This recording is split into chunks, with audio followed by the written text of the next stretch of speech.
Hello, this is Johnny Henson, Professor Poole with Billiard University out of Phoenix, Arizona. Today I'm going to talk to you about creating some really nice closed bridges and open bridges and maybe some of the reasons why we use both. Briefly, a closed bridge is going to give you a little bit more security because your fingers kind of wrapped all the way around your cue shaft. And the open bridge, it has an advantage because it's going to enable you to use your entire cue for aiming. So, because there's nothing obstructing, your cue. So your entire cue can be used as an aiming device. And so there's advantages, and naturally there's probably disadvantages to each. Main thing that I teach students is I try to use an open bridge when I'm aiming above the center of the cue ball. I think of a follow shot, I'm going to use an open bridge, and there's other instances where that's going to be true also. And for the most part, if I'm doing a draw shot or I'm going below the center of the cue ball, I'm going to try to use a closed bridge. And then sometimes there's no other bridge I can use. It's just something that's mandatory.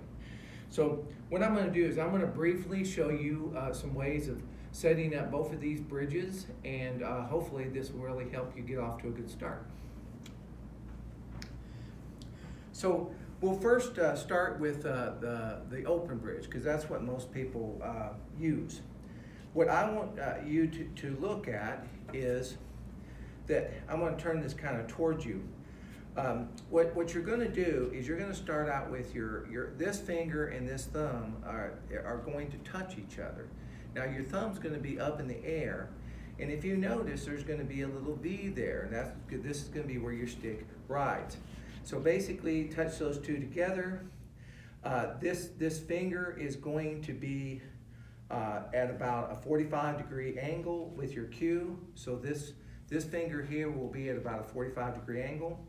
And so basically, this creates a view. You're going to put these three fingers around, but there's one thing that's the most important part of a bridge, is pushing your heel on that table.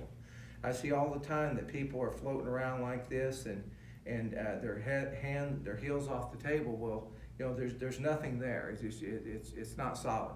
So what you want to do, once you get all set up, you need to spread these three fingers to the side, and then you want to push the heel and those three fingers down, so there's nothing that will allow that bridge to move during your shot. Okay, so that's the simplest one.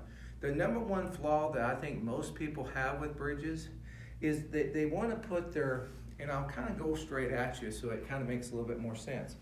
That what they do is they put this finger here, this finger here, and they put it two in line with the cue. And then that way you don't get that deep V. So by turning this sideways, you can see how deep of a V it is. The top of my cue stick is way below the tip of my thumb and the tip of the edge of my knuckle there. So there is a really great shot of a really good solid open bridge.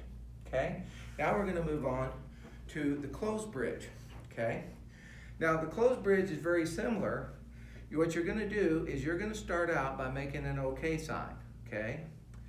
Then you're going to take your middle finger and you're going to touch those three. You see how all three of those touch? These two, and then you touch it. Now that's going to create a little groove above this finger here, and that's going to be where your cue stick is. So basically by the numbers, what we're going to do is we're going to slide this finger underneath our stick. We're going to put these two fingers together, and then we're just going to touch this finger to where those two meet.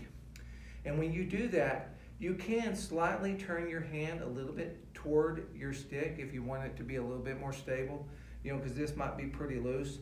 But what you really want to pay attention to, just like the other bridge, you want to make sure this middle finger is pointing at about a 40 to a 45-degree angle, and that is going to be what makes just a really good surface for your cue stick to glide on, okay? Now you want to spread these three fingers apart, even though this one's going at a 45-degree angle. And so let's say I was going to shoot this cue ball. You see, you notice that these three fingers are really far apart, okay?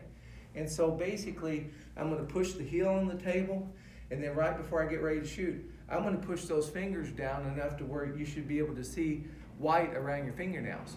And there's nothing that's gonna move that bridge. Now that's a really, really good bridge.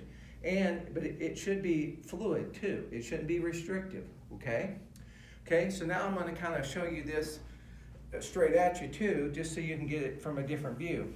So what I'm gonna do is kind of put my finger underneath. I'm gonna make the OK sign and touch that finger. Okay, OK sign, touch that finger.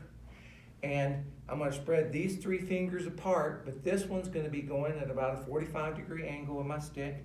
I can turn in ever so slightly. Now look at that groove. That's just a real solid bridge. And when you're all set, ready to shoot, you wanna make sure that you're pushing this heel down and those 3 fingers down. And I don't know if you can see the whiteness of my fingernails, but sometimes when I'm shooting, my fingernails actually turn white because that's how hard I'm pushing down. So that way, that bridge is not gonna move during my shot. So I hope that this is a way for you to develop a really good, solid open bridge and a really good, solid closed bridge. And I really think if you develop these, you're gonna improve your game greatly. So anyway, well, good luck and good shooting.